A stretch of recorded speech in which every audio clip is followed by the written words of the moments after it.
Hello everyone and welcome back to the video. In today's video we're going to be talking about the old guard versus the new era of Smash Ultimate. And the only real criteria for this video is if you're going to be on the old guard, you have to have been a notable player in a previous game. You know, maybe you were really good in Smash 4, Melee, Brawl. It doesn't really matter which one as long as it was before Ultimate. And then for the new era, you essentially just had to have your blow up after quarantine happened, because there are going to be some players on that team that have been playing in Smash Ultimate, maybe even in Smash 4, but because they didn't have their meteoric rise until the quarantine era happened, then they're going to be on this new era. I've taken 10 players from both sides, and we're going to be comparing them.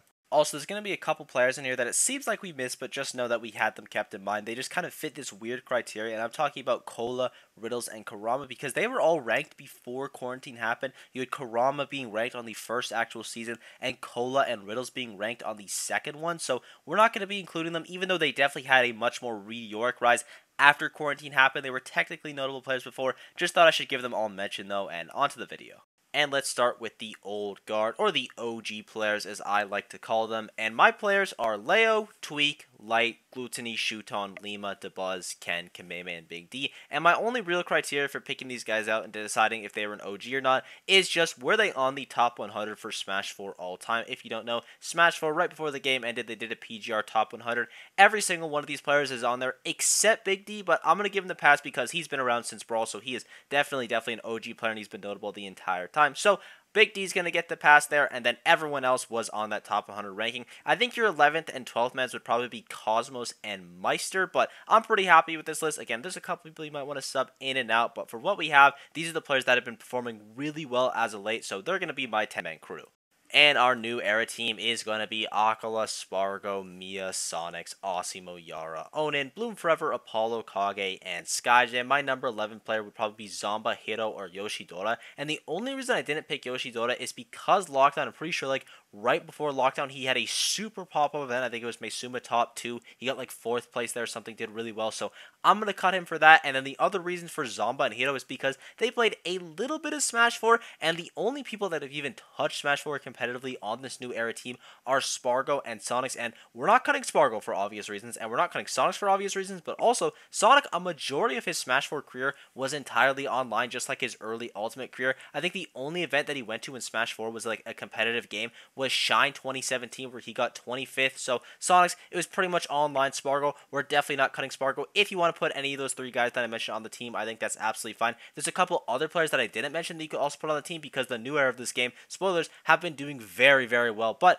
that's going to be my 10 guys. Again, you could change a few out, but that's what we're going with for the rest of the video. And now you have this beautiful visual made by yours truly, and what the letters mean next to everyone's name is essentially just how many points they're going to be getting your team. A P tier means you're going to be getting your team 4 points, S plus tier means you're going to get 3 points, S tier means you're going to get 2 points, and A tier means you're going to get 1 point. And what the little tiers mean is the P tier is your top 4. These are the players that are in contention for number 1 in the world right now. That's going to be Leo, Tweak, Akala, and Spargo. The S plus tier are players that I am almost 100% sure are going to be ranked top 10 this season, unless they do really, really bad at Battle of BC, and then really, really bad at a major coming after that. They're going to be ranked in the top 10. That's going to be Light, Mia, and Sonics. S tier players that I think could be ranked top 10, but their spot isn't as guaranteed. Like, they're still going to have to do well at some up-and-coming majors in order to grab that spot, and that for me is going to be Gluttony, Shuton, and Osimo. And finally, the A tier are going to be all players that I could consider top 30 in the world, which I know it seems like a low bar, but with the level of play in Smash right now,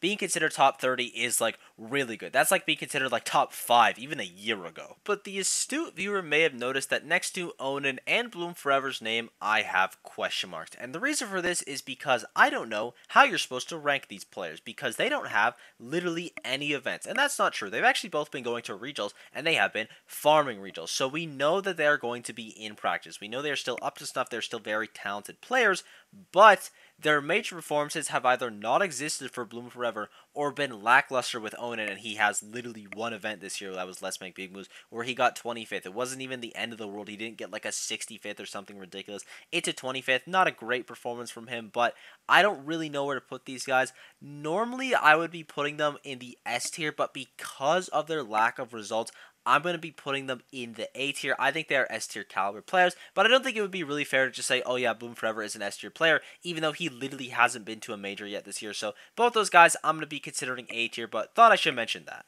Really quickly though, I do want to shift the pretense to a crew battle style format because I just want to give out some awards. The first award is the correct choice award, and this is going to be going to Sonic and Ken because 90% of the time, their character is just the correct choice. Sonic wins pretty much every matchup you send him into. He is just a ridiculously good character. I say 90% because you definitely don't want to send in Sonic versus Light because not only is that one of the few matchups that Sonic might actually lose, but Light is just really good at it, so you don't want to send it in there. But even if the player head-to-head isn't amazing for the player, Sonic is just so good in this format. He's so good at stealing stocks and playing with the lead, so I'm going to give both those guys, Ken and Sonic's, the correct choice award. My next award is going to be the wild card award, and that goes to Big D and SkyJ because their characters are extremely polarizing. Like, extremely polarizing. Two of the most polarizing characters in the game, I would say, and they're going to be sent in against, like, one specific person. They're going to farm that person, and they're likely going to get counterpicked super hard, but the best part about Big D and SkyJ is that they are never truly out. Even in the undual matchups, they always make magic happen, and they could definitely steal a stock or two more, so Big D and SkyJ are my wild picks.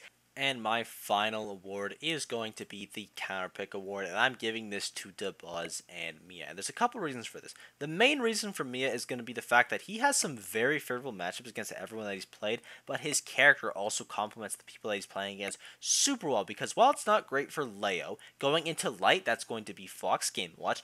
Gluttony, that's going to be Game & Watch Wario. Big D, that's going to be Game & Watch Ice Climbers. It could also be Steve versus any of those characters, and none of those matchups are that much better. Like, there is so many matchups that Mia just straight up invalidates because they are super unwinning, as well as having a winning record versus players like Kameme, Ken, Shuton. So, Mia as a counterpick, I'm feeling super confident about that, and the counterpick for Old Guard was a little bit harder because my main source of the counterpick was, okay, how do we deal with Aqua? Because he's definitely the main threat that you have to deal with, and you don't have Spargo, which would be the obvious choice. So who do you send in? And I have chosen DeBuzz because a lot of people have beaten Aqua on the Old Guard. You have Leo taking sets off him, Light taking a set, Big D taking set, Kameme taking sets, Ken taking sets, Shuton taking sets, but the only people to have a positive record over him are Kameme and DeBuzz, and I chose DeBuzz simply because he just plays more characters than Kameme. Even though Kameme has a wide roster, and honestly, he could be considered to play 3 characters, you know, Sheik, Mega Man, and Sora, I think DeBuzz's lineup is a little bit stronger with Min Min, Olimar, and Rosalina, and he could pick any of those characters to counterpick against anyone on the other team. Again, it doesn't just have to be versus Aqua. I still think he's a solid choice versus pretty much everyone else because of how deep his character roster is, but my counterpick award is going to go both to DeBuzz and Mia. But enough dilly-dallying, let's see what the final score is, and I've tallied it up here. You have 20 points going to the OG team, and 21 points going to the new era of Smash Ultimate. So that officially means the kids, they're just doing it better. And mind you, this is with both Onin and Bloom Forever being at an A tier. I think one of those players should probably be at an S tier if they were actually going into events, maybe even an S plus tier because they are both ridiculous. So even with all the nerfs that we're giving to the new era, the Old Guard, they still can't keep up. But honestly, the fact that it was so close, they should be pretty happy with that. And again, I know I'm saying Old Guard in the video. A lot of these guys are still pretty young and they still have a lot of years of Smash ahead of them. So they could definitely steal that title back. But I'm curious to see going into Battle of BC, especially because everything that's going into Battle of BC right now is going to be incredibly hype. Which team's going to be doing better? You know, maybe we'll come back to this video and you'll see, yeah, the Old Guard farmed Battle of BC and the new guard bushed up fairly early. I doubt it because you have like Aquila, Spargo, Mia on there just to name a couple, but it's going to be fairly interesting, and I thank you guys for watching. I hope you enjoyed. Sport's been absolutely unreal. Let me know if you like this type of video. If you have any ideas like this, please let me know down below. I'll be pretty much doing anything because I just like making content, but yeah, thank you guys for everything. Sport's been absolutely unreal, and I will see you all in the next video. Bye-bye.